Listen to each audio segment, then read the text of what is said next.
hari ini berbicara tentang Natal bagi para gembala. Nah, minggu lalu kita bicara tentang dari Mesir kupanggil anakku. Ya, ternyata menarik bahwa Mesir selain daripada mengingat tentang perbudakan bangsa Israel di Mesir, lalu kita mengingat juga bagaimana Tuhan mengeluarkan mereka. Lalu sebetulnya itu juga berkaitan dengan bagaimana orang Israel dihukum oleh Tuhan karena ketidaksetiaan mereka, sehingga mereka dibuang ke Asyur dan juga ke Babilonia. Namun menarik, kesetiaan Tuhan, bukan karena kehebatan orang Israel, kesetiaan Tuhan.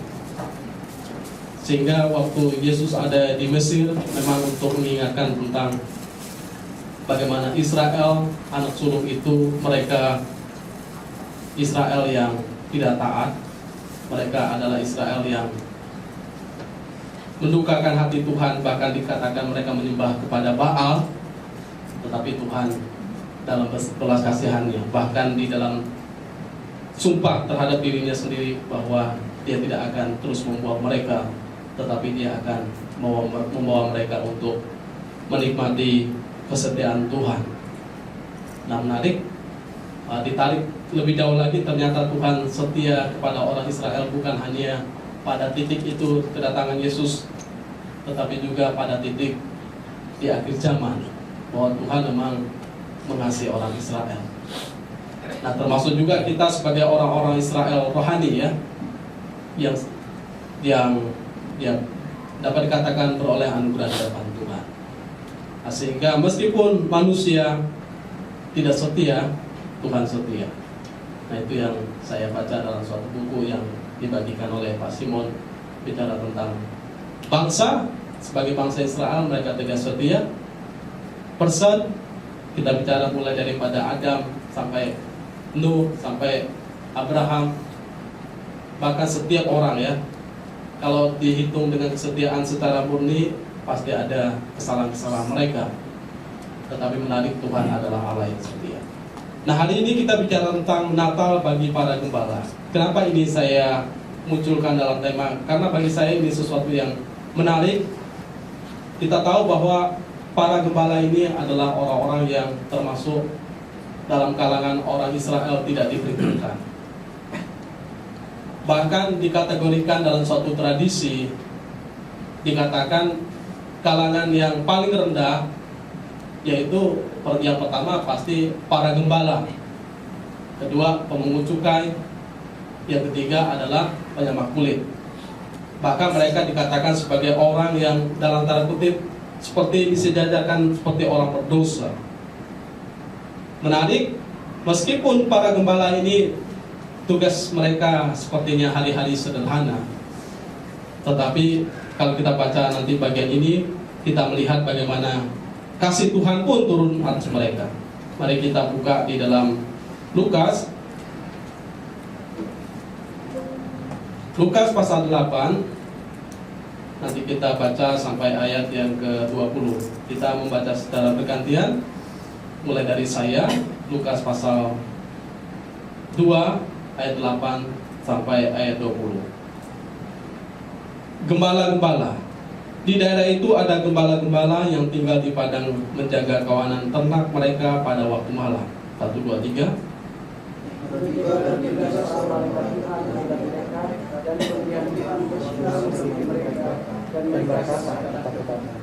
Lalu kata malaikat itu kepada mereka, jangan takut, sebab sesungguhnya aku memberitakan kepadamu kesukaan besar untuk seluruh bangsa.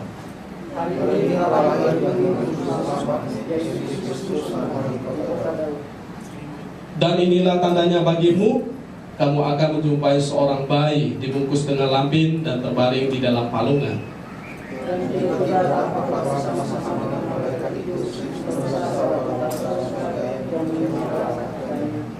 Kemuliaan bagi Allah di tempat yang maha tinggi, dan damai sejahtera di bumi di antara manusia yang berkenan kepadanya.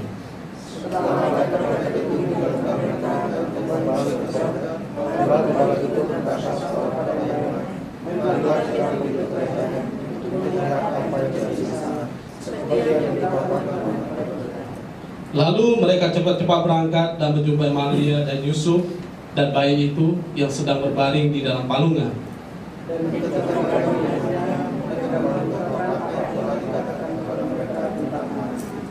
Dan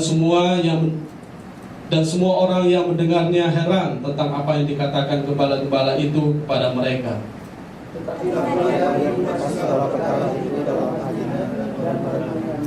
Maka kembalilah gembala-gembala itu sambil memuji dan memuliakan Allah, karena segala sesuatu yang mereka dengar dan mereka lihat semuanya sesuai dengan apa yang telah dikatakan kepada mereka.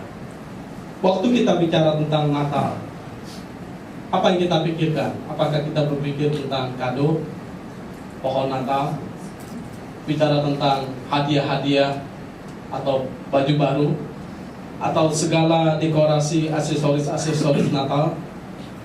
Ternyata hal itu jauh daripada yang terjadi pada para gembala. Mereka tidak punya persiapan Natal, mereka tidak punya dekorasi, mereka tentu tidak punya baju baru. Hari-hari mereka, bahkan sampai malam, mereka mengembalakan kawanan domba mereka, ternak mereka.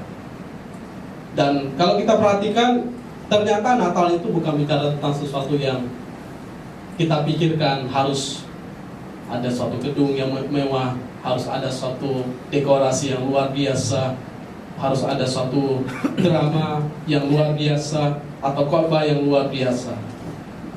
Para gembala ini, mereka meskipun dianggap orang sebagai orang yang rendah, orang yang hina karena pekerjaan mereka, tetapi mereka menikmati Natal. Dapat dikatakan dalam perenungan saya, selain daripada Maria dan Yusuf, orang yang kedua yang merayakan Natal adalah para gembala. Nah, kenapa Tuhan begitu perhatian kepada mereka? Karena dikatakan tiba-tiba berdirilah seorang malaikat Tuhan di dekat mereka, dan kemuliaan Tuhan bersinar meliputi mereka, dan mereka sangat ketakutan. Jadi kehadiran malaikat Tuhan itu ya karena utusan Tuhan, karena Tuhan yang memerintahkan supaya malaikat Tuhan itu datang kepada para gembala. Dan kehadiran malaikat Tuhan itu bukan kehadiran yang biasa. Dikatakan malaikat Tuhan itu hadir dengan suatu kemuliaan Tuhan, kemuliaan Tuhan, sehingga kemuliaan Tuhan itu meliputi mereka. Dan kemuliaan itu tentu bukan suatu hal yang biasa. Ya, sahabat, saya dapat gambarkan tentang bagaimana seorang Yesaya waktu melihat cahaya kemuliaan Tuhan, kekudusan Tuhan, dia rasa tidak layak. Dia rasa ada suatu kegentaran dalam hatinya. Ada dua kemungkinan, mereka memang takut karena ini sesuatu yang tidak biasa. Tetapi ada sisi yang lain, bahwa kok ada sosok yang lain yang datang kepada kita dengan sinar kemuliaannya yang luar biasa.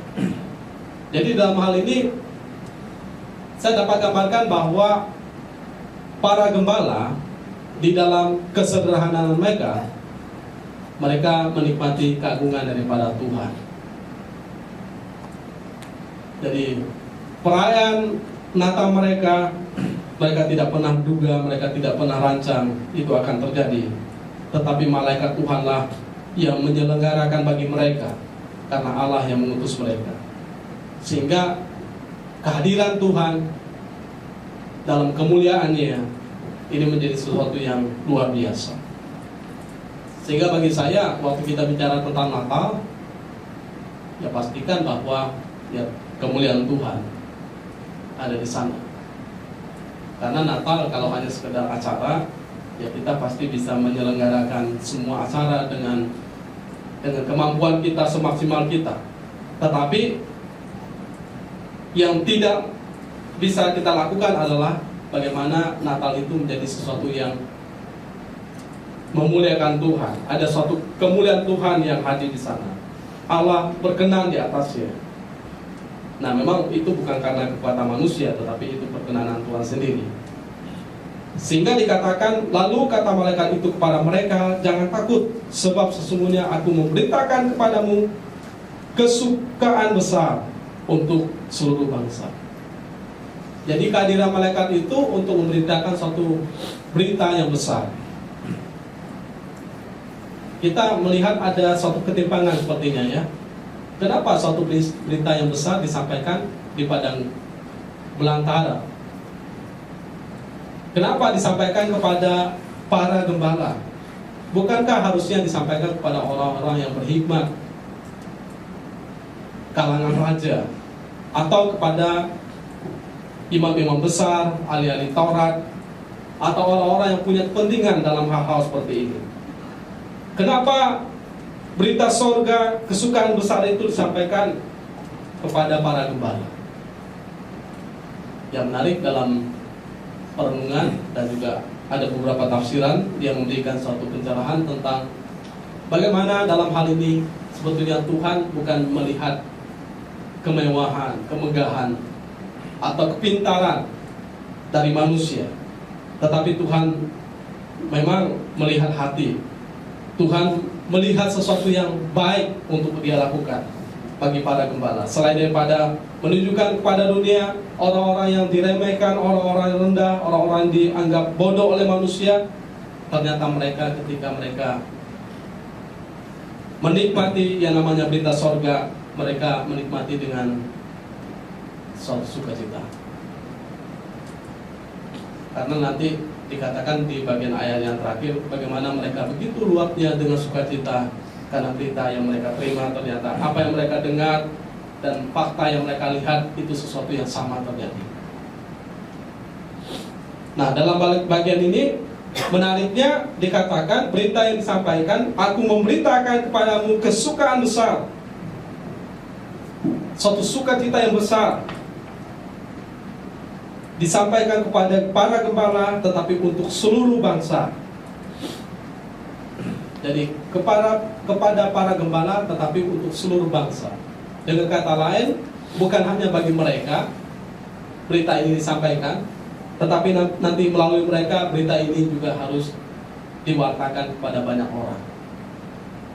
Nah, ternyata sampai hari ini berita itu pun terwartakan kepada kita melalui para gembala, karena mereka memang melakukan tugas mereka dalam kesederhanaan mereka.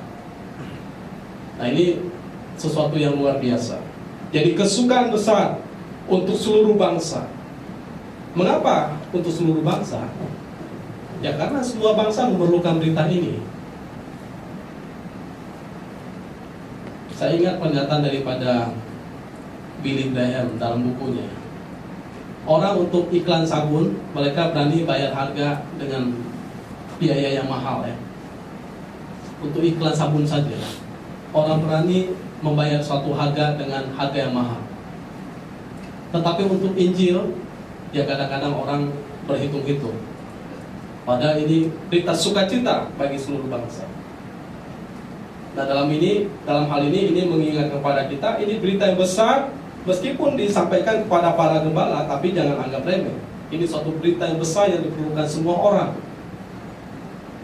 Bayangkan kalau kita tidak menerima berita ini, maka kita kehilangan kesempatan untuk menikmati sukacita sorga itu sendiri. Ya, bayangkan kalau para gembala tidak menerima berita ini, maka mereka kehilangan kesempatan untuk menikmati berita sorga yang besar ini. Sehingga berita sorga ini merupakan suatu kesukaan besar untuk seluruh bangsa. Kenapa untuk seluruh bangsa? Ya karena semua orang telah berbuat dosa. Semua orang telah kehilangan kemuliaan Allah. Semua orang menuju binasa. Sehingga semua orang membutuhkan berita daripada kedatangan Kristus ke dalam dunia. Mengapa dia datang ke dalam dunia? Ini jelas di ayat berikutnya. Hari ini telah lahir bagimu juru selamat, yaitu Kristus Tuhan di kota Daud. Nah, ini berita yang besar itu. Jadi berita yang besar yang manusia perlukan seumur hidup dia adalah tentang juru selamat. Ada seorang pernah berkata seperti ini. Mungkin kita merasa bahwa selama hidup kita berkata, saya tidak perlu Tuhan, saya bisa hidup tanpa dia. Tapi pernyataan dia kemudian bahwa mungkin kita bisa hidup tanpa dia, tapi pada saat kita mati, kita tidak bisa mati tanpa dia. Maka kalau orang di luar Kristus biasanya mati dengan penuh ketakutan ya, kegentaran. Nah kalau kita yang sudah dalam Kristus, ya meskipun bayang-bayang maut itu ya mungkin sedikit menggentarkan, tetapi tidak menakutkan karena ada suatu harapan di baliknya. Karena kita tahu bahwa ya kematian bukanlah sesuatu yang menakutkan, tetapi kematian adalah suatu ya anugerah Tuhan untuk kita boleh berjumpa dengan Dia. Kenapa anugerah Tuhan? Yang harusnya memang kita binasa, tapi Tuhan beranugerah kita boleh hidup dalam suatu kehidupan yang kekal yang Tuhan anugerahkan. Sehingga berita ini berita yang besar. Semua orang membutuhkannya, termasuk para gembala. Dapat dikatakan meskipun Herodes tidak menerima berita itu secara langsung, tetapi Herodes juga tahu tentang berita itu. Ketika orang Majus datang, dikatakan ke Yerusalem, maka gemparlah di Yerusalem itu karena ada seorang raja yang lahir. Dipanggillah imam-imam kepala oleh Herodes tentang nubuat yang mana yang bicara tentang kelahiran anak itu. Maka Herodes menemukannya. Ada nubuat di dalam Hosea pasal yang 11 ayat pertama. Itu bicara tentang Kristus. Kemudian ada beberapa nubuat yang lain yang disampaikan. Tapi yang pasti bahwa hampir semua orang mendengar berita itu. Orang terdekat Maria, Yusuf pasti. Kemudian yang lingkaran lebih dekat lagi ya para gembala karena memang di sekitar itu. Lalu dikatakan yang mendengar lagi adalah diwakili oleh imam-imam kepala, lalu Herodes, lalu orang Majus yang terjauh. Jadi dapat dikatakan bahwa perwakilan daripada orang yang mendengar tentang kabar baik ini, kesukaan ini, itu sudah mulai banyak. Sehingga berita kesukaan besar ini perlu diwartakan kepada banyak orang lebih lagi. Karena ini bicara tentang hari ini telah lahir bagimu juru selamat, yaitu Kristus Tuhan di kota Daud.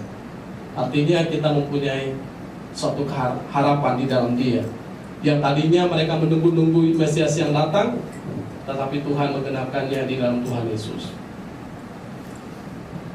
Nah jelas bahwa ini memberikan suatu pemahaman kepada kita, kehadiran Kristus itu merupakan suatu kehadiran yang sangat penting di dalam kehidupan kita. Ya terutama kita yang memang merasa bahwa kita berdosa, kita tidak layak, kita membutuhkan belas kasihan daripadanya. Jadi saya perhatikan bahwa cara Tuhan itu luar biasa. Mungkin bukan kita secara langsung untuk menceritakan kepada orang lain. Misalnya kepada para gembala, Tuhan pun berbelas kasihan. Dia juga memberitakan kabar sukacita ini kepada mereka. Maka sebetulnya tugas kita ini adalah tugas yang sangat penting. Selain daripada kita sungguh-sungguh secara pribadi untuk betul-betul tahu bahwa yang saya percayai adalah Dia juru selamat saya, yang saya layani adalah memang Dia juru selamat saya, yang saya imani adalah memang Dia juru selamat saya. Tetapi lebih daripada itu kita menghidupkan kebenaran tentang Dia. Ya karena ya kalau kita perhatikan ya banyak orang merayakan Natal, tapi Natal bukan lagi bicara tentang Dia juru selamat yang datang ke dalam dunia. Tapi Natal bicara tentang hadiah. Ada Santa Claus yang datang memberikan hadiah-hadiah. Lalu ada acara-acara Natal, bahkan industri yang bicara tentang aksesoris Natal. Jadi orang tidak lagi memaknai Natal lebih dalam.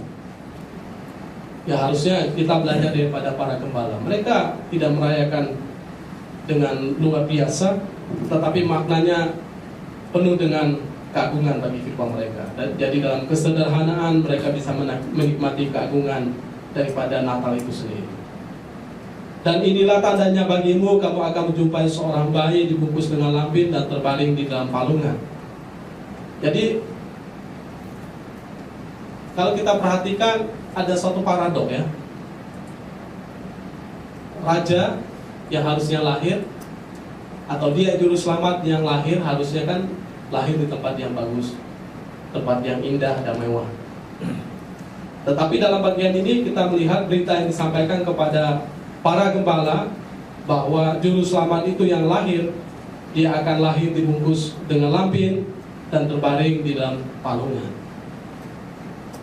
Ya tentu bagi mereka ini suatu berita yang pas, karena bicara tentang pekerjaan mereka sebagai seorang gembala. Kalau bicara tentang palungan, ya mereka mengerti konteksnya. Bicara tentang kain lampin, mereka tahu konteksnya. Ya meskipun dalam hal ini sepertinya sesuatu yang tidak wajar, karena dia datang dari surga. Ya jangankan datang dari surga ya, mungkin datang dari Amerika atau datang dari negara lain, kemudian ada di palungan. Itu sepertinya tidak wajar. Ada orang berkata seperti ini, bahwa ini memang tempat tidur yang kecil, tapi mempunyai isi yang sangat besar. Palungan ini memang tempat yang sangat kecil, tetapi isinya dibutuhkan oleh seluruh dunia. Kenapa? Karena di sanalah raja di atas segala raja, raja sorga, raja dunia, dia lahir di sana. Meskipun dia lahir dalam suatu kesederhanaan. Nah, ini merupakan suatu cara Tuhan untuk memang merendahkan diri, untuk hadir di antara orang-orang yang memerlukan dia. Ya kalau kita perhatikan, ya ini cara kesederhanaan ya. Kesederhanaan untuk, ya meskipun dia raja, ya dia tidak harus berperilaku sebagai raja dalam dalam semua yang dia perlukan. Dia bisa hadir dalam suatu kesederhanaan supaya memang kehadirannya bisa dirasakan oleh orang-orang yang dijumpai oleh dia. Ya sehingga bagian ini memang menegur kita. Kadang-kadang ya kita lupa dengan satu yang namanya kesederhanaan yang diperlukan. Kenapa saya katakan seperti itu? Ya karena kita seringkali ya mulai sesuai dengan status kita mulai mengangkat diri kita sedemikian rupa. Padahal dia adalah raja, dia tetap merendahkan dirinya. Sehingga ada seorang berkata bahwa ini cara pelayanan yang turun dari atas ke bawah, tapi dalam suatu kesederhanaan dan juga dalam suatu wibawa, dalam suatu karakter yang besar. Ada suatu keterbalikan ya kadang-kadang. Allah datang ke dunia dari atas ke bawah. Nah manusia pengen dari bawah naik ke atas. Dia dari atas terus-terus merendahkan dirinya. Kita ingin terus-terus naik. Ya naik dalam pemahaman yang positif tidak masalah, tetapi naik dengan cara-cara yang tidak benar itu suatu masalah yang besar. Tapi yang menarik bahwa pesan ini boleh dimengerti oleh mereka. Bahkan kita mengerti bahwa kalau kita bicara tentang para gembala ya, mereka kan menggembalakan kawanan domba. Setelah saya coba membaca kenapa mereka menggembalakan kawanan domba, ada kemungkinan kawanan domba yang mereka gembalakan ini domba-domba yang nanti kemudian akan dipersembahkan pada waktu Paskah. Artinya apa? Artinya ya kalau mereka menggembalakan kawanan domba ini, jadi mereka berusaha untuk memperhatikan domba-domba ini supaya mereka sehat, mereka tidak pincang, mereka semua berada dalam keadaan yang baik-baik saja, sehingga sampai pada waktu malam pun mereka menjaganya. Dan menarik, meskipun orang menganggap pekerjaan mereka pekerjaan yang hina, tapi tanpa orang sadari sebetulnya ini menggambarkan tentang bahwa ya manusia meskipun menganggap itu hina, tapi pekerjaan mereka adalah pekerjaan yang mulia. Ya kenapa? Ya kalau benar daripada penafsir berkata bahwa kemudian domba-domba ini yang mereka gembalakan ini akan diambil dan akan dipersembahkan pada hari Paskah, berarti pekerjaan mereka apa? Mulia. Dan kalau kita mau kaitkan secara benang merah, kenapa Yesus hadir dan lahir di kandang domba? Ya berarti dia mau menyampaikan suatu pesan bahwa dia adalah anak domba Allah yang nanti menghapus dosa dunia, seperti yang disampaikan oleh Yohanes Pembaptis. Jadi meskipun sepertinya bagi manusia itu suatu yang hina, mengapa dia rela hina? Ya karena manusia yang hina. Jadi dia seakan-akan mengambil tempat manusia itu, supaya manusia mengalami kehidupan yang mulia di hadapan Tuhan. Dan tiba-tiba tampaklah bersama-sama dengan malaikat itu sejumlah besar bala tentara sorga memuji Allah, katanya, kemuliaan bagi Allah di tempat yang maha tinggi, dan damai sejahtera di bumi di antara manusia yang berkenan kepadanya. Ini Natal yang sangat menarik ya. Pada malam hari tiba-tiba malaikat datang dan suatu kemuliaan Tuhan, lalu memberikan pesan kepada mereka bahwa malam ini lahir seorang juru selamat. Lalu berikutnya tidak usah diundang paduan suara. Paduan suara sorga datang, yaitu para malaikat itu. Dan pesannya sungguh indah sekali ya. Jadi malaikat memberi suatu pesan yang sungguh luar biasa di dalam choir mereka, di dalam pujian-pujian mereka. Dikatakan sejumlah besar bala tentara sorga memuji Allah, kemuliaan bagi Allah di tempat yang maha tinggi, dan damai sejahtera di bumi di antara manusia yang berkenan kepadanya. Jadi ketika anak itu lahir, sukacita sorga luar biasa,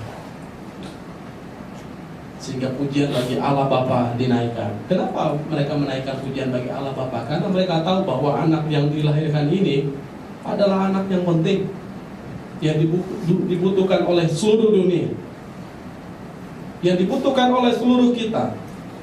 Sehingga kelahirannya adalah kelahiran yang memuliakan Allah Bapa di sorga. Melaluinya Allah Bapa ditinggikan. Dan ini juga memberitahukan pada kita bahwa ya kita sebagai orang Kristen harusnya hidup semakin hari semakin memuliakan Allah Bapa di sorga.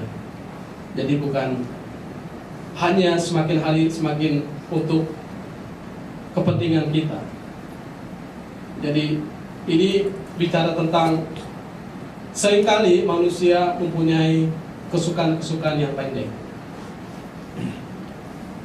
Kesukaan-kesukaan yang pendek artinya adalah kepuasan yang sementara saja, kepuasan yang hanya memenuhi daging saja, dan kadang-kadang kepuasan seperti itu kepuasan yang palsu. Tetapi kenapa malaikat sungguh bersukacita? Karena kepuasan, kesukaan yang Allah berikan pada kita adalah kesukaan yang kekal. Memang ada efeknya untuk kehidupan kita karena kita diselamatkan, tetapi lebih daripada itu mereka memuji pekerjaan Allah yang penuh dengan belas kasihan, yang penuh dengan kemurahan hati, memberikan sukacita yang besar itu bukan hanya bagi seluruh bangsa, tapi sukacita yang kekal yang dianugerahkan kepada manusia. Nah, dalam bagian ini kita melihat cara Tuhan luar biasa. Jadi melalui malaikat Tuhan itu, malaikat ingin berkata bahwa apa yang dikerjakan oleh dia, yang pertama supaya manusia pada akhirnya datang untuk memuliakan Allah Bapa di sorga, supaya kita tertarik untuk memuliakan dia, hidup menyenangkan hati dia, bukan lagi hidup berpusat pada diri sendiri, tetapi hidup berpusat kepada dia yang beranugerah dari sorga. Dan yang disampaikan kepada kita dan juga kepada malaikat Tuhan dikatakan, selain daripada kemuliaan bagi Allah di tempat yang maha tinggi, dikatakan damai sejahtera di bumi di antara manusia yang berkenan kepadanya. Jadi bagaimana damai itu ada? Ya Kristus harus datang ke dalam dunia. dan damai itu akan menjadi bagian seseorang yang menerima dia. Jadi dikatakan damai itu ada di hati mereka. Ya, maka mengapa ada damai? Ya karena mereka tahu bahwa mereka bukan lagi orang-orang yang dibuang oleh Tuhan. Mereka bukan lagi orang-orang yang tertuduh ya. Ya karena iblis selalu mendakwa kita, menuduh kita bahwa kita tidak layak, kita orang berdosa, kita akan dihakimi Tuhan, kita akan dibuang oleh Dia. Jadi kehadiran Kristus itu memberi damai, bahwa Dia datang, Dia mengangkat kita, dan Dia membebaskan kita dari hukuman dosa itu. Lalu selain daripada damai di dalam hati kita secara pribadi, maka adanya damai dengan semua orang. Ya tentu kita tidak bisa membuat orang suka kepada kita, atau kita tidak bisa menyenangkan semua orang, tetapi kita bisa berdamai dengan orang lain.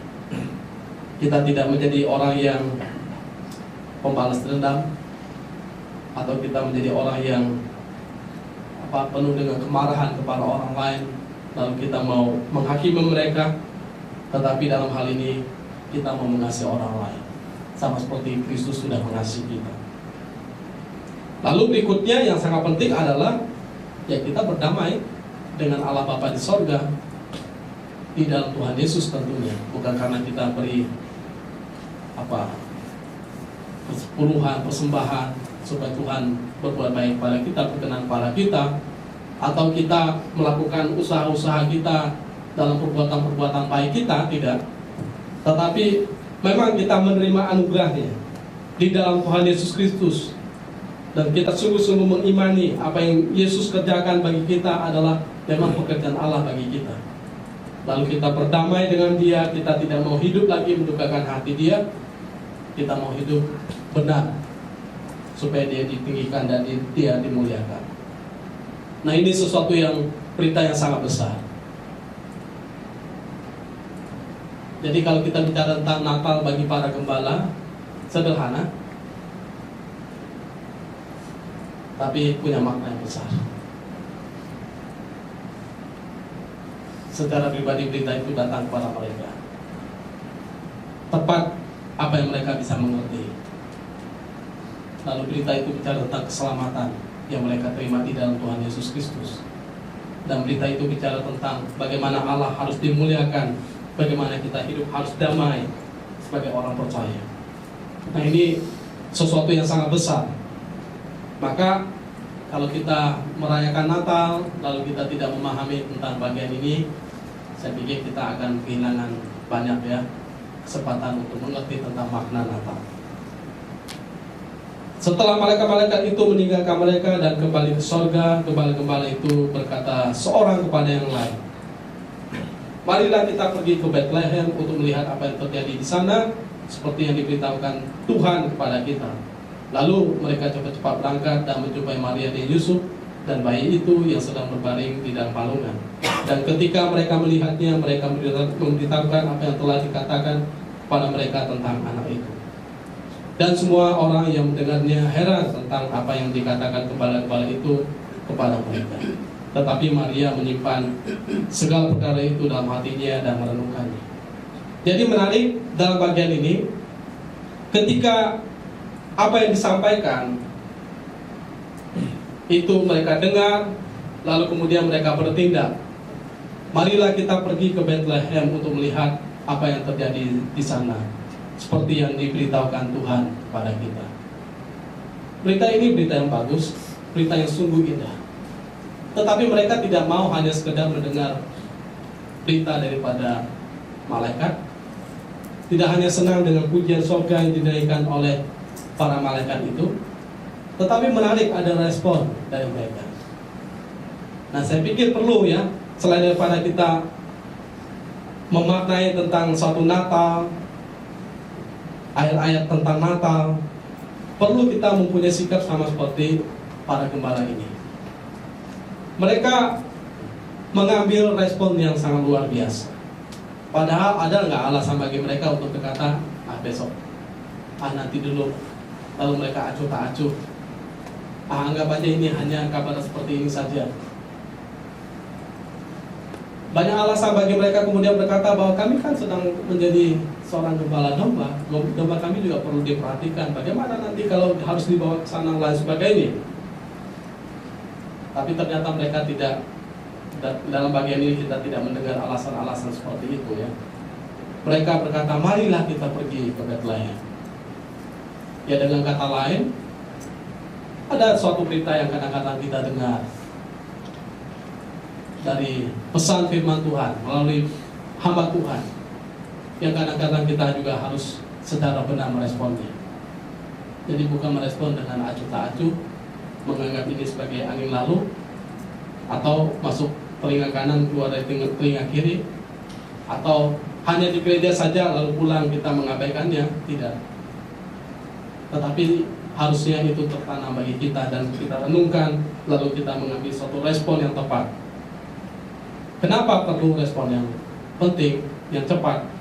Ya karena waktu kita mengambil respon itu, kita akan mengetahui apa yang kita dengar itu ternyata adalah sesuatu yang benar, yang memang Tuhan nyatakan bagi diri saya. Ya dulu waktu saya masih SMA ya saya banyak cita-cita, kadang-kadang ingin jadi polisi, kadang-kadang ingin jadi dokter.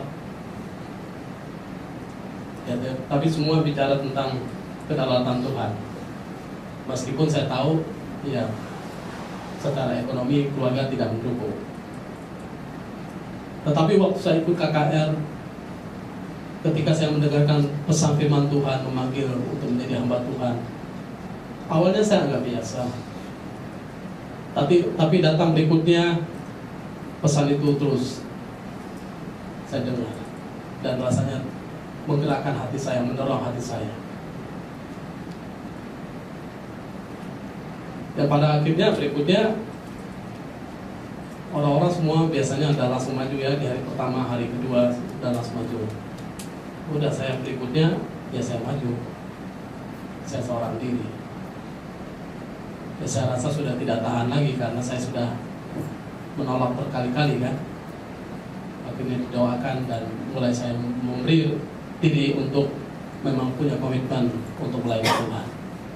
Apakah itu berjalan dengan lancar? Ya semuanya butuh proses. Tetapi yang pasti itu menggerakkan hati saya. Selalu saya diingatkan lagi untuk melayani Tuhan, diingatkan lagi untuk melayani Tuhan. Dan saya rindu untuk belajar firman Tuhan, beribadah, berdoa. Saya rasa inilah yang terjadi pada para malaikat, para gembala. Mungkin lebih daripada ini. Jadi mereka rasa terdorongnya begitu luar biasa, sehingga mereka cepat-cepat berangkat, sehingga kemudian mereka menjumpai Maria dan Yusuf dan bayi itu. Dan dikatakan apa yang mereka dengar dan yang mereka lihat itu sama. Jadi sukacitanya adalah ternyata apa yang Tuhan beritahukan, yang saya dengar, dan kemudian kenyataan yang saya lihat itu sama seperti yang diberitakan oleh malaikat itu. Jadi kalau kita tidak berespon, ya saya yakin pasti tidak ada terjadi sesuatu hal yang luar biasa, karena kita tidak berespon terhadap apa yang Allah ingin nyatakan bagi kita. Tetapi kalau kita ingin berespon pada Dia, pasti ada sesuatu yang luar biasa yang dinyatakan kepada kita. Dan itu pun yang terjadi pada para gembala ini. Waktu mereka berespon dengan tepat, dengan baik, mereka melihat kenyataan itu, mereka bersukacita. Sehingga dikatakan, maka kembalilah gembala-gembala itu sambil memuji dan memuliakan Allah, karena segala sesuatu yang mereka dengar dan mereka lihat semuanya sesuai dengan apa yang telah dikatakan kepada mereka. Tadi yang begitu bersukacita mengabarkan kabar kesukaan itu adalah apa? Adalah malaikat. Sekarang sukacita itu bukan hanya dikabarkan oleh malaikat, tetapi sukacita itu memenuhi hati mereka. Karena yang mereka dengar, yang mereka lihat tentang anak itu betul-betul mempengaruhi hati dan pikiran mereka. Saya kemarin dikirim oleh seorang teman melalui WhatsApp ya, suatu pesan yang sangat bagus. Tanda orang Kristen yang sejati adalah mereka yang merespon terhadap firman Tuhan. Karena ya seperti yang dikatakan oleh firman Tuhan, Yesus berkata, kalau dia dombaku, dia akan mendengarkan suaraku. Tetapi kalau dia domba yang palsu, dia tidak akan mendengar dan merespon terhadap firman Tuhan. Nah, saya yakin ini gambaran terhadap para gembala ini. Ya, meskipun mereka dianggap sebagai orang yang hina, orang yang tidak punya kelas di kalangan pada waktu itu, tetapi menarik, secara iman mereka punya kelas di hadapan Tuhan. Ya, dalam tanda kutip tentunya, karena mereka berespon terhadap berita itu. Jadi responnya adalah mereka memang pergi ke sana, menjumpai anak itu, dan sukacita itu hidup dalam kehidupan mereka. Jadi saya meyakini bahwa hidup mereka sejak saat itu tidak menjadi hidup yang hanya sekedar menjadi seorang penggembala domba, tetapi ada suatu hal yang menghidupkan, yaitu juru selamat yang hadir dalam kehidupan mereka. Dan ini menjadi suatu catatan sejarah yang bukan hanya patut kita kenang, tetapi patut menjadi pelajaran bagi kita, bahwa kalau Tuhan datang kepada kita, memberikan suatu pesan bagi kita, baik kita berespon dengan benar. Karena respon yang benar itu menunjukkan tentang bahwa kita benar-benar adalah Kristen yang sejati. Apalagi bicara tentang menerima Yesus sebagai Tuhan dan Juru Selamat dalam kehidupan kita. Ini sangat penting. Jadi saya ingin mengajak kita, kalau secara pribadi belum sungguh-sungguh percaya kepada Tuhan Yesus, mari membuka hati untuk percaya kepada Dia. Mari untuk serius pada Dia. Mari untuk melihat apa yang Allah kerjakan di dalam Tuhan Yesus Kristus dengan hadirnya ke dalam dunia. Itu hanya untuk kepentingan kita, supaya hidup kita ini diangkat di dalam persekutuan dengan Dia. Mari kita berdoa.